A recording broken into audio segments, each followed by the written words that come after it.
The Destiny Grimoire Anthology, Book 1, Volume 1, Dark Mirror. Chapter 2, Continuation. Rizel Azir, before these walls. Rizel Azir was a man. In time his kind would be called Titan, mountains of muscle and might and metal. His collar was fur and teeth. His person clad in ornate golden-etched plating, trophies upon his shoulders.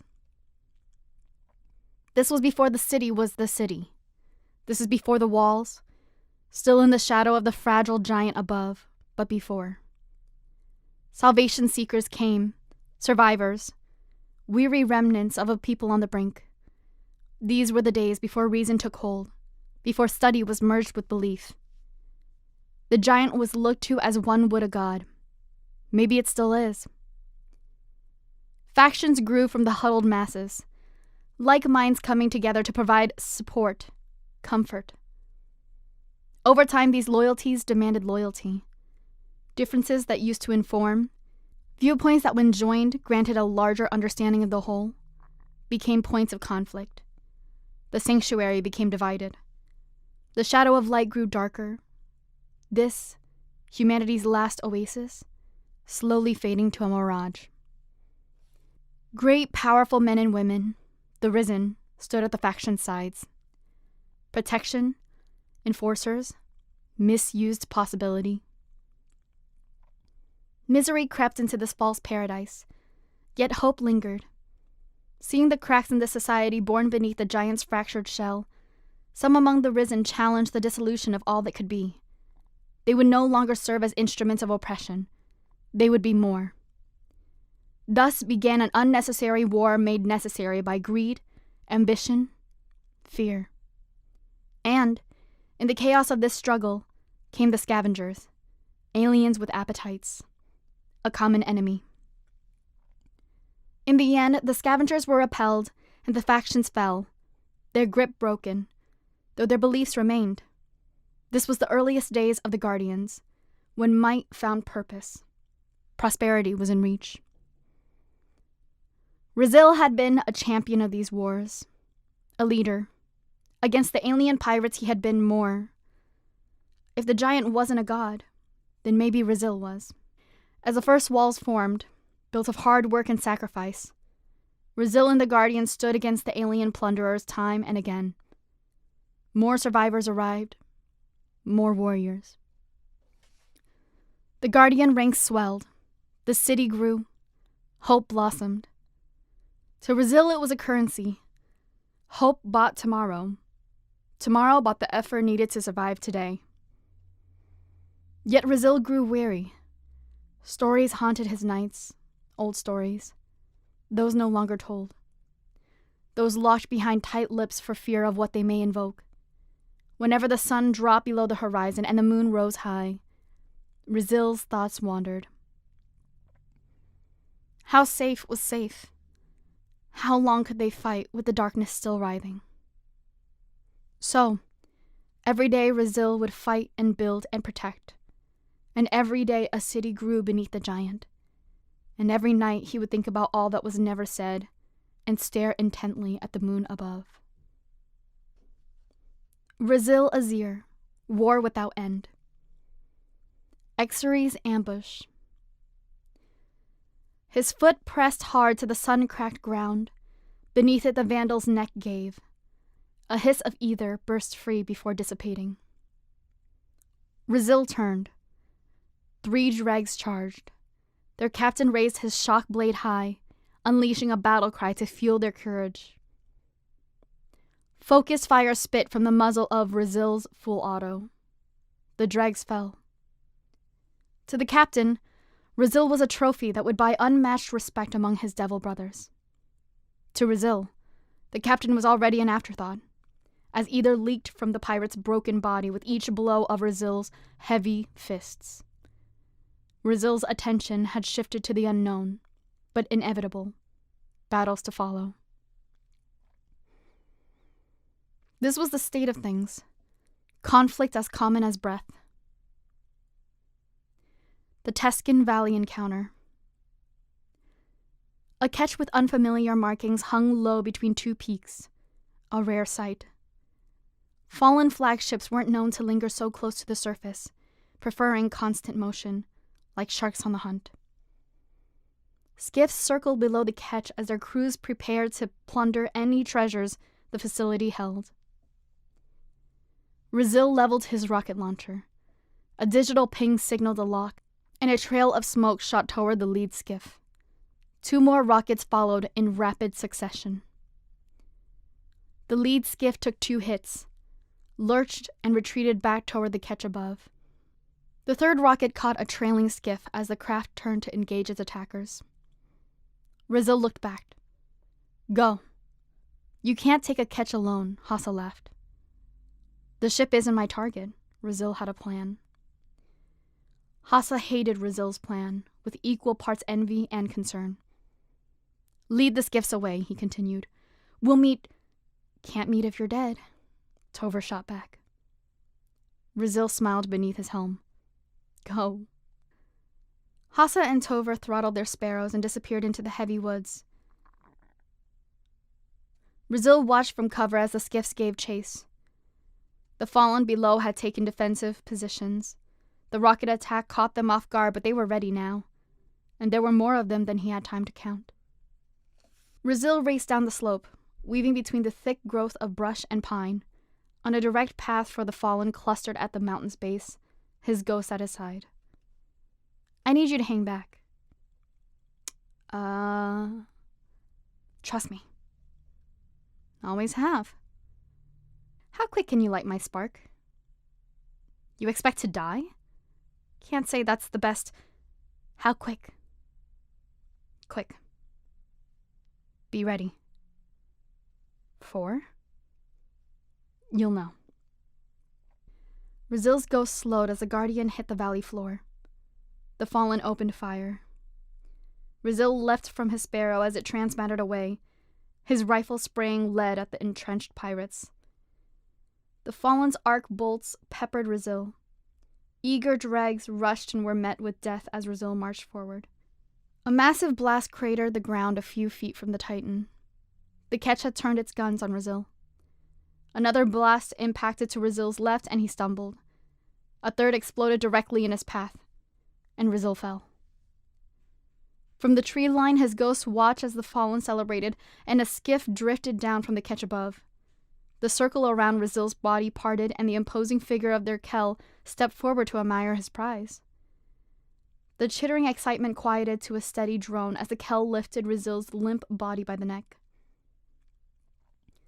A chorus rose among the crew, growing louder as the Kel hefted Rizil over his head for all to see. Rizil's ghost darted low through the crowd. He didn't like Rizil's plan, but now he understood it.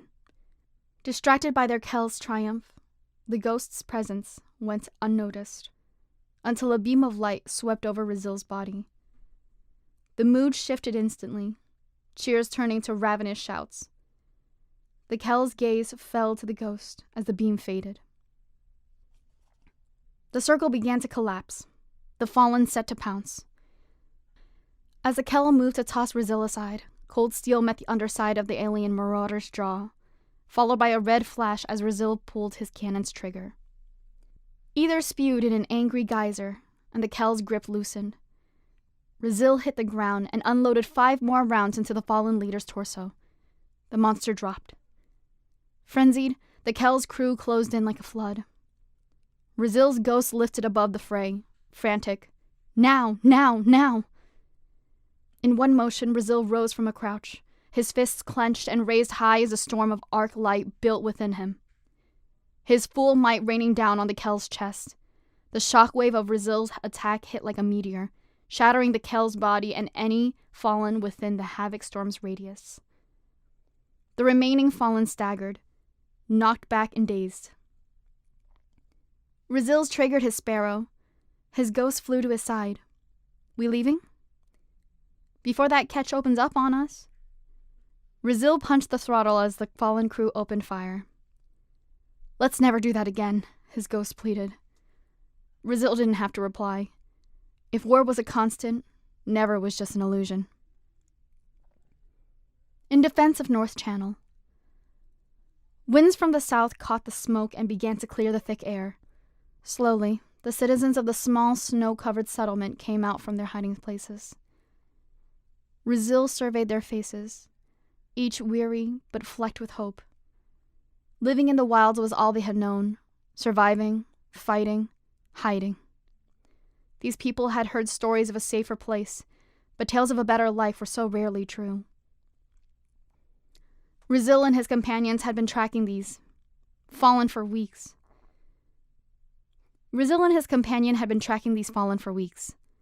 Had they caught them sooner, this town would have been spared. That any survivors climbed from the rubble to see another day marked this as a victory. But Rizil was growing tired of small wins, however meaningful. That evening, Rizil and the others led a gathering of survivors on the long journey to the growing city beneath the traveler. Some settlers remained behind, choosing to stake their claim in the untamed wilds. Rizil admired their resolve, but never looked back. That evening, Rizil and the others led a gathering of survivors on the long journey to the growing city beneath the traveler. Some settlers remained behind, choosing to stake their claim in the untamed wilds. Rizil admired their resolve, but never looked back. He knew whatever death these brave pioneers avoided that day would come to them, someday, in one form or another. Rizil's ear, the whisper and the bone. Something in Rizil was telling him he shouldn't be here. Something deep, something resembling fear. He knelt, examining the dust-covered pile at his feet. The skulls had been discarded with little care some time ago. Decades, maybe longer. The doors carved into the rock face were arcane. Dark, gothic, other, and large. The jagged finery of their archway spoke to an artistry that only served to strengthen that sinking feeling in his gut. Rizil had come to Luna in search of nightmares, and after his long journey, from the growing city beneath the traveler to the ends of the earth and beyond, he found himself face to face with the remnants of stories he'd hoped were nothing but lies. He stood, a large man made small against the massive, looming doorway. The knot in his stomach was telling him to turn back. Instead, he moved forward, toward the doors, sealed, as they were, for ages untold.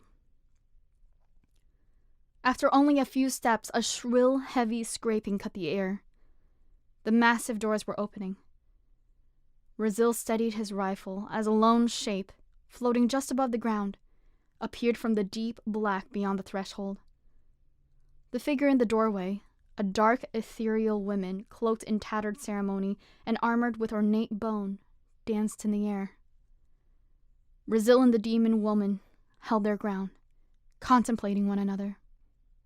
With no warning, the silent intimacy of the moment was broken by a booming, angry call from deep within the doorway. The sound, thick and pained, echoed across the narrow valley, then fell silent. After a beat that felt like eternity, the figure backed away into the dark. The doors remained wide, an invitation or a dare. Rizil did not know.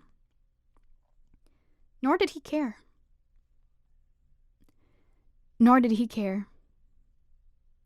The mighty Titan took steps forward.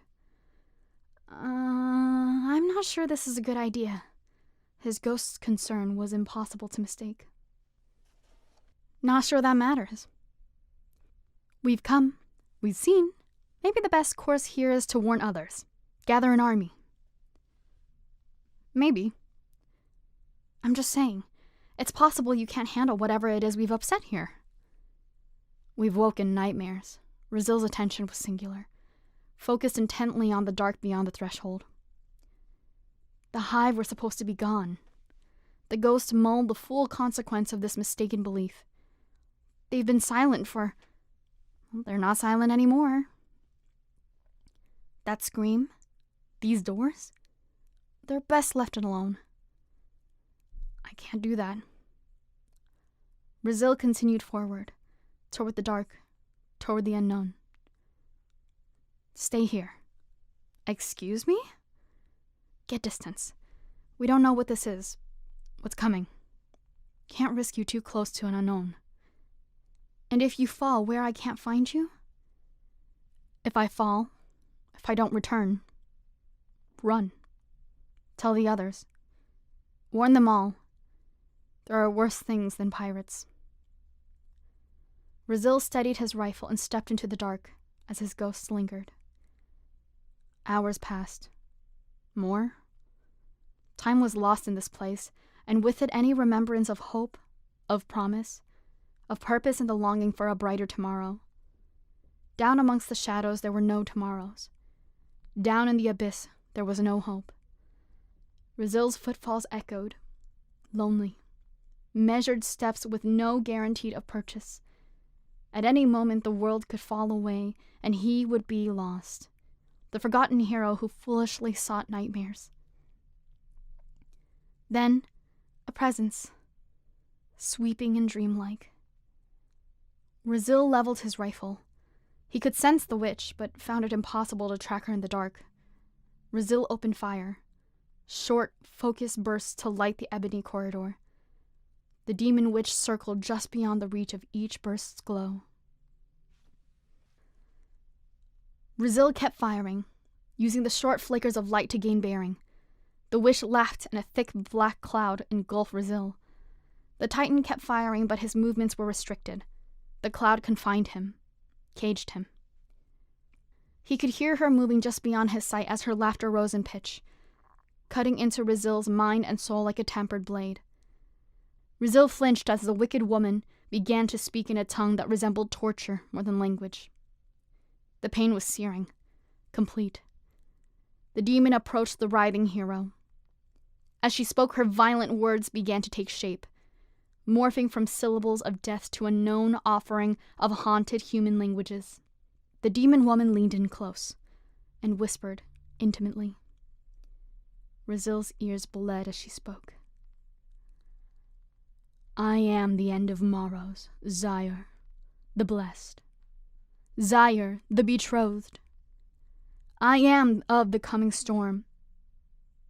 I am of the coming storm. These are not my words, but prophecy. Your light will one day shatter and die, for now it simply offends. And you, dear, sweet, fragile thing, shall be made to suffer for your transgressions upon this holy ground. As the witch fell silent, her hateful voice was replaced by a growing chorus of hungry, manic chittering and the rising thunder of an approaching flood. Rizil had come looking for the terrors that hide just beyond the light. He found them. Or maybe they found him. Rizil Azir, the triumphant fall. The trigger clicked. Another empty clip slid from its perches and dropped to the dark stone floor. It was the last. His rifle was dry. Rizil spun the weapon in his hand, grabbing hard around the barrel like a club. A new wave of chittering death was upon him, fragile but aggressive, overwhelming in their number and oppressive in their rage. The stock of the rifle connected with skull after skull. They caved and fell, like the others before. The pile of vanquished nightmares, half bone, half dust, grew at Rizil's feet. There was a calm to him, an ease. The chaos of battle was no time to panic. His swing was wide but measured, no wasted movement. A demon clawed at his back, then another. They were heavier than their frail frames would suggest. He gave a shrug and a shake, turned and hammered the stock hard into the side of one creature's temple. Its skull splintered, and the stalk lodged deep in the wet, chalky mass beneath the bone. He made a fleeting effort to break the rifle free, but had to let it fall away as the rush of demons increased. Rizil kicked the other monster to the floor, stepping on its neck while shifting to backhand a throng of attackers eager to make their killing lunge. If the rifle, his battle-worn inferno, had served to thin the herd and buy Rizil time to assess the whole of the situation, his rose would see him through. It always had. The Titan, awash in the ash and gore of his enemies, pulled his cannon, and in one motion feathered the trigger to level the wretched beasts closest to him. The bloom from each shot lit the cavern with flashes of red heat, a garden of angry roses blossoming in pointed defiance of this vile, hateful kingdom of shadows. On the far end of the sea of gnashing maws, the wicked woman danced in the air. Watching. Waiting.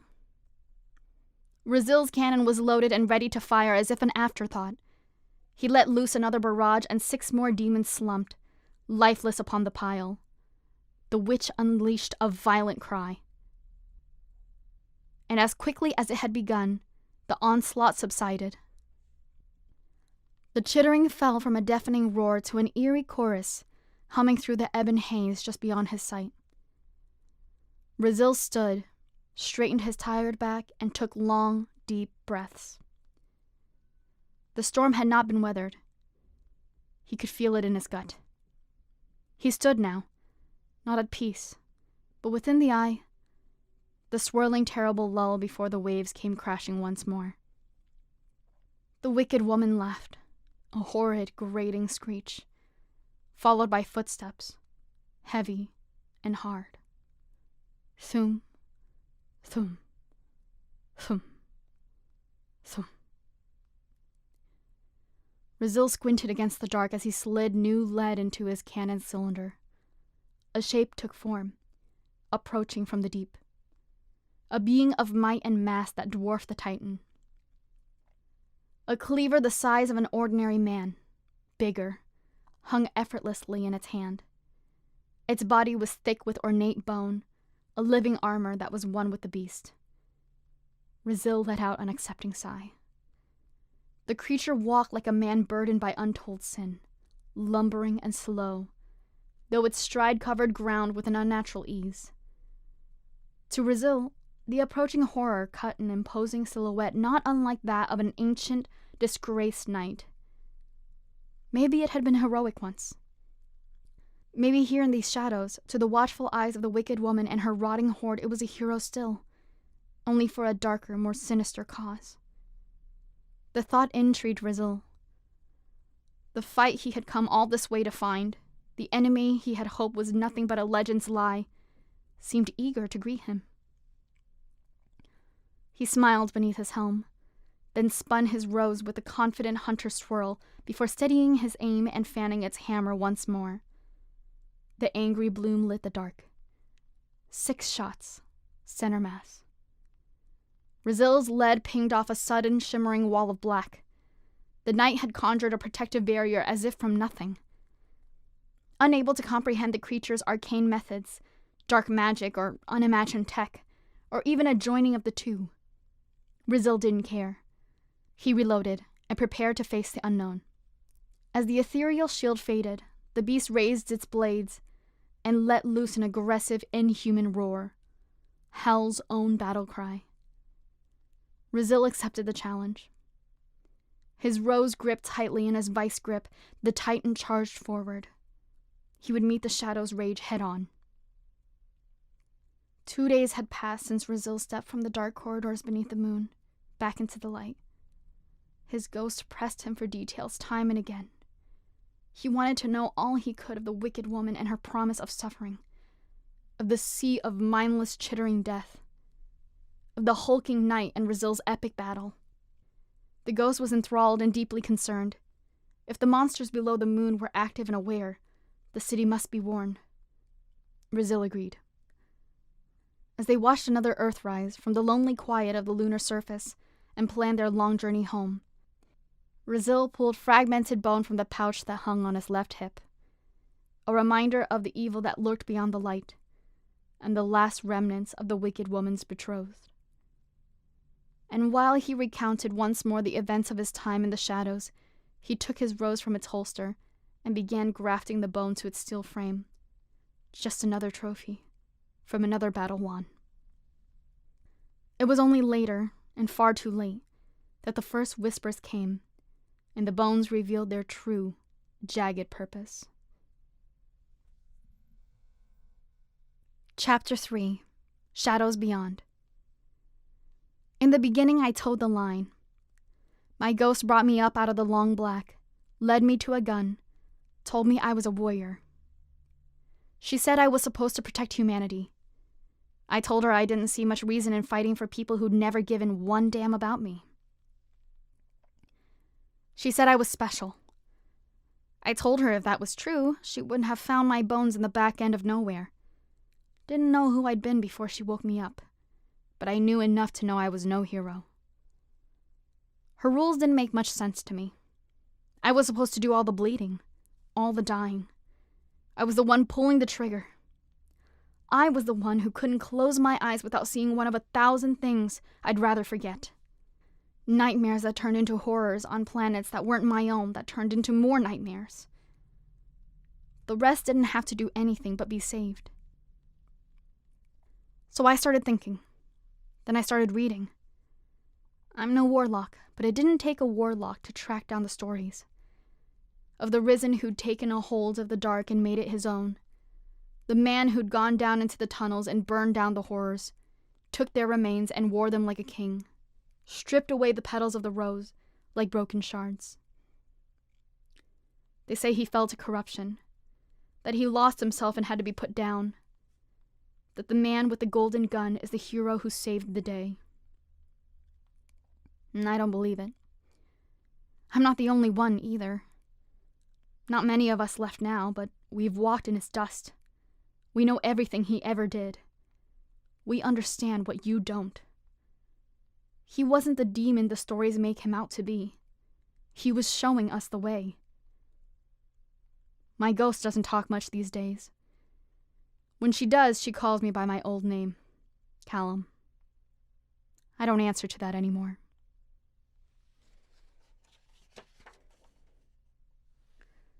Blind Watch, a Rising Plague. Subject, Threat Assessment. Parties, 2. 1 Guardian Type, Class Warlock, Vanguard Designate. 1 Guardian Type, Class Titan. Associations, Blind Watch, Buried City, Cabal, Clovis Bray, Crucible, Exclusion Zone, Lord Shax, Mars, Meridian Bay, Mars, Orsa, Zyre, Vanguard, Ray Ikora, Thorn, Yor, Dredgen. Audio unavailable. Transcript follows. U-101. I'm assuming you're aware of the events on Mars. U-201. The results from Blind Watch. U-102. Yes, it may be starting again. Not saying it is, but we need to keep an eye on any who seek to retrace yours path. Yes, it may be starting again. Not saying it is, but we need to keep an eye on any who would seek to retrace yours path. U-202. Agreed. But Orsa and his friends seem to have contained what Yor could not. U-103. A dangerous assumption. The Thorn's pestilence is becoming commonplace. Widow's Court. Servants of Death. Type, Post-Match Report. Parties, 2. 1 Guardian Type, Class Hunter, U1. 1 Guardian Type, Class Warlock, Vanguard Designate, U2. Associations, Crucible, European Dead Zone, Fallen, Lord Shax, Malphur Shin, Ray Ikora, Thorn, Widow's Court. Audio unavailable. Transcript follows. U-101. I'm telling you this now because you don't seem to be taking it seriously. U-201. We are aware of and share your concerns and are monitoring. It could be you're too close to the situation to get a clear, full view. U-102. Too close. I've seen the vids from Widow's Court. They're playing with death. The Shadows of Yor, from the Journal of Tebin Gray. They tried to hide the truth, but we followed its winding path, pierced together the fragmented map of events across time and space. Quite literally, mind you. From Traveler's Shadow to the dark corridors beneath the moon and the long, harrowing journey back again. From the sickness inflicted upon the Crucible to the breaking of light on the red sands. From a forgotten settlement in the west to the horrors of North Channel and Valor. From the wilds of the Breaklands to the hateful cold of Durga. Finally, then, to Dwindler's Ridge, where darkness met pure, angry fire. We've traced your steps from beginning to end and back again.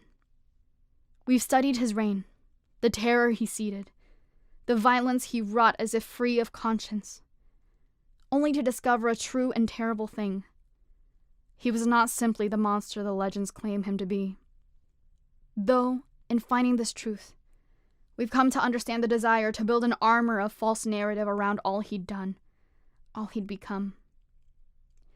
Yet, that understanding, our understanding of the need to control yours mythology, should not be seen as agreement on the matter. Quite the opposite, actually. When viewed as he truly was, not as he is imagined, we challenge the known mythologized depiction of the man who was Dredgen Yor. In our estimation, the monster so many see was, in fact, the best of us. His sacrifice total, his vile means meant to carve a greater end. They hide this truth because they fear the consequences of those who would dare follow in his footsteps, to tempt the darkness, to allow one's light to be tainted. Few could walk that ledge and not fall completely into despair. And while theories exist to support or contradict the purity of the gift we wield, yours life offers a glimpse into unexplored possibility. Ursa agrees. He also believes, as I do, that there is a manner in which we may be able to replicate yours damnation while avoiding the same heavy toll. We will surely be judged for what it is we are about to achieve.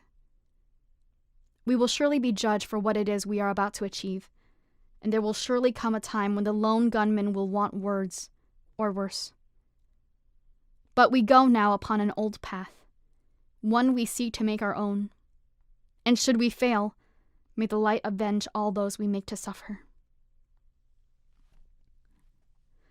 The Cauldron, Hateful Chrysalis.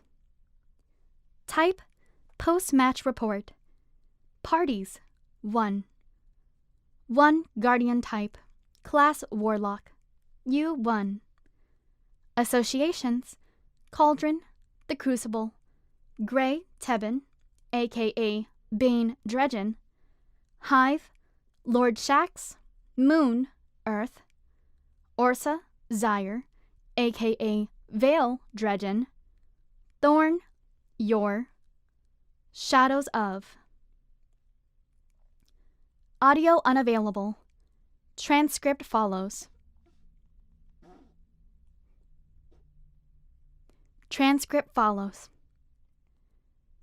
U-101. We were facing a full squad. I recognized a couple of them. Ursa, Tebben. But they were different. Decked out in dark gear and set to intimidate. I took it as an attempt at psychological warfare. Up the creep factor in a creepy place. But it was more than that. They had changed. Timekeeper. Unto the Abyss. Type, Post-Match Report. Parties, 2. 1 Guardian Type, Class Hunter, U1. 1 Guardian Type, Class Titan, U2. Associations, Crest, Crucible, Lord Shax, Ursa Zyre, aka Vale Dredgen, Supremacy, Timekeeper, Vale Dredgen, aka Ursa Zyre, Vex. Audio unavailable. Transcript follows. U-101. Never seen anything like it. Ursa, or Vale, whatever he calls himself. Coming out on top wasn't even in his plans. He'd just drop us then leave our crests scattered around the combat zone. I don't think he collected one. Others didn't care. Figured it gave them a chance to pull the win. But I cared. Win or not, that kind of cocky ain't healthy. U-201. I don't think cocky is the right word. Thorn 5. First, an understanding. Type, transcript. Parties, 1. 1 guardian type, class hunter, U1. Associations, Orsa Zyre, aka Vale Dredgen. Thorn, Vale Dredgen, aka Orsa Zyre. WOS, Your Dredgen, Your Shadows of. Audio unavailable. Transcript follows. U-101. We have tamed the sickness, broken it with unwilling sacrifice. Silence. U-101. Now we claim our reward. Have you heard the whispers, brothers, sister? The shadow speaks. All we have to do is listen. Its secrets are a gift. Its gift, our evolution. The others misunderstand. We are the weapons of sorrow, living and free, the hated heroes of this broken age. The last word 5. The last hunt. Type, transcript. Description, conversation. Parties, 2. 1 ghost type, designate. Redacted, U1. 1 guardian type, class hunter, U2. Associations, Breaklands, Durga, Dwindler's Ridge, Last Word, Mulfer Shin, North Channel, Orsa Zyre, aka Vale Dredgen, Palamon, Thorn, Vale Dredgen, aka Orsa Zyre, Veller, Ward, Jaren, WOS, Your Dredgen, Your Shadows of. Audio unavailable. Transcript follows. U-101. Will you fight them? U-201. The shadows? U-102. Those who have taken up arms in the name of Yor. U-202. The hope is they are more careful in their inspiration. U-103. Do you believe that will make a difference? Silence. U-203. No. U-104. Then what will you do? U-204. The Vanguard has an eye on. U-105. The Vanguard have their eyes on many things. U-205. I'm aware. U-106. Then what will you do? Silence. U-206. What needs to be done? Cathedral of Dusk, the unconsidered sin. Type, post-match report. Parties, 2. 1 guardian type, class Titan, U1. 1 guardian type, class Hunter, U2. Associations, Cathedral of Dusk, Crucible, Dreadnought, Saturn, Hive, Lord Shax, Oryx, Rings of Saturn, Saturn, Taken, Thorn, Vale Dredgen, aka Orsa Zyre, Your Dredgen. Audio unavailable. Transcript follows. U-101. Thorn, huh? U-201. Freshly crafted. You like? U-102. A little risky playing with something that's been known to kill guardians, isn't it? U-202. Look where we are. Everything in the system has been known to kill guardians. U-103. Sure, but there's facing trouble, and there's asking for it. U-203. This isn't like the stories we've heard about yore. Vale figured this out. Tamed it. U-104. Can you name a sickness? U-204. Good question. Let's go pick a fight and find out. Chapter 4. A Vacancy. Oryx defeated. Listen. Death is the last part of living, and life is learning to die. The song is the same as the singing. The last truth commands me to eat all the light in the sky. I will go on forever. I will understand. Dwell a moment on that weight of what you've done. Contemplate the story you just ended. Will you ever do anything that screams down the millennia? Will you ever hammer your will on the universe until it rings and rings and rings? Oryx was an awesome power. Show reverence. All right. Enough. Enough. A vacancy has opened, hasn't it? How interesting. How very interesting. Do you ever pause, dear listener, to consider who benefits from all this heroism you commit? Do you ever look around you and feel the faintest chill, as if you are the tiny little ball bearing placed beneath a great mass so that it might, if pushed, begin to roll? You're a god yourself now. You've consecrated yourself. Emulate me.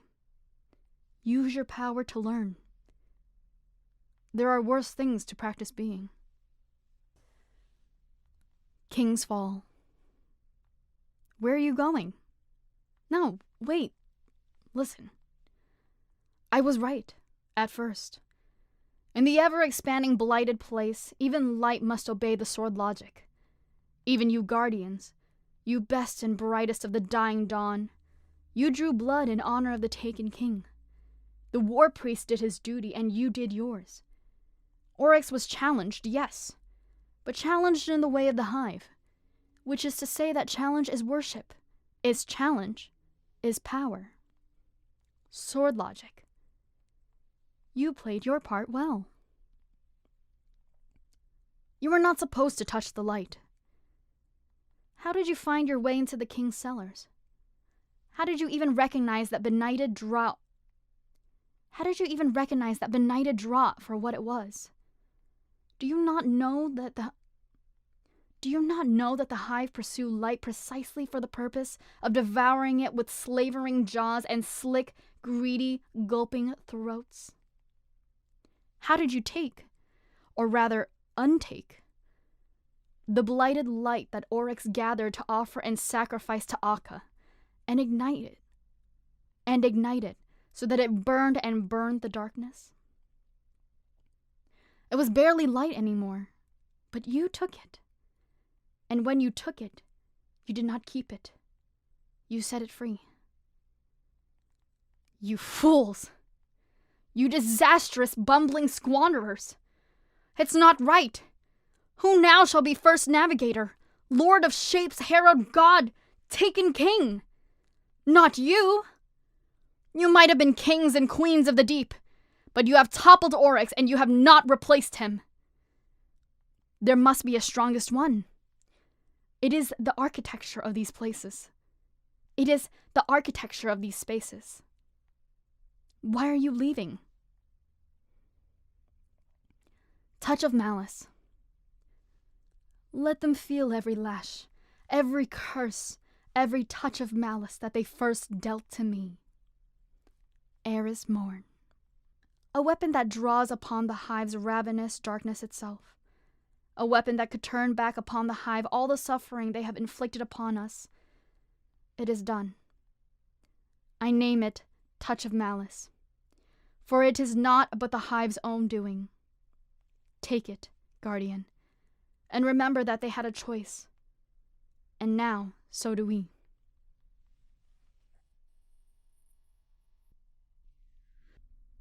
A thank you note. To everyone who inspired us, who shared our dream, and who walked with us on this incredible journey, to every member of this brilliant community, thank you for being the most important characters in the worlds we build. Lilybell's personal thank you note. To every single Lilybell Air Clan member, and to every frequent flyer who supports me, watches me, and has been listening to my audiobook of the Destiny Grimoire Anthology, Book 1. Thank you very much, and have a safe and enjoyable flight.